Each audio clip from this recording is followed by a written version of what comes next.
first ano namin dito. So dati ano to eh, palayan lang talaga siya. Malayan lang. Wala Kailan talaga siya. nagsimula yung ubos po? Yun nga, nung April 8, 2008, so nag-isip yung pinaka-may-ari namin, may-ari. Nag-ano siya, nag-concept siya na dapat, ano lang, more on kubo-kubo lang kasi gusto niya manatili yung concept na kapag marami. Kasi ibig sabihin na kapag marami, hain sa bukid. So, ibig sabihin, gusto namin i-serve sa inyo yung mga authentic Kapampangan cuisine na galing sa Marangay o sa bukid. Kaya nag-concept kami na kailangan kubo siya kasi hindi pwedeng, di ba Marangay nga siya, bukid, so dapat kubo yung pinaka-setup, yung pinaka-dining area. So ano po yung masasabi niyo nakakaiba or special sa menu niyo na wala sa ibang restaurant?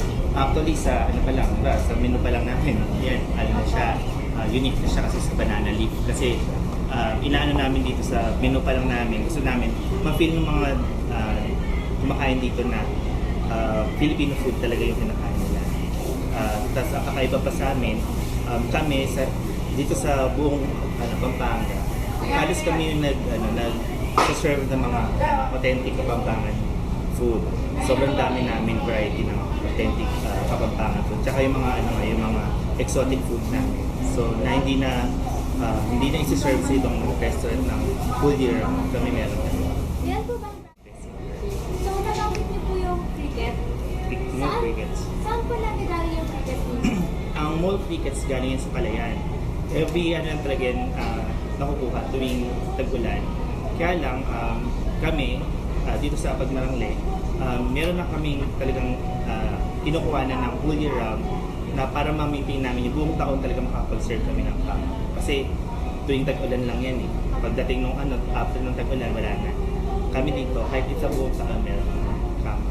So paano niyo po nililinis yung cricket niyo? Kung ano po siyang siniserve? or- Hindi. Yeah. Dahil para syempre sa safety din ng mga customer namin, tinatanggal namin yung mga legs ng crickets. Kasi yung legs ng crickets, para siya may mga tinik-tinik na hindi pwede siyang talagang kainin. So, isa-isa yung tatanggalin. Kung gaano kaliliit yung mga crickets, isa-isa talaga siyang tatanggalin. So, mabusisi siyang gawin. Tapos, kaya rin expensive yung mga exotic food namin dahil nga, yun, una, mahirap gawin. Tapos, yung mahirap hulihin. Tapos, mahirap makakuha ng ganong katanggal, ng ganong daming crickets na iserve para pang-buka. Eh yung palaka niyo pa, saan niyo din po nakukuha? Yun, yung mga palakagalingan sa mga farm namin sa Santa Rita.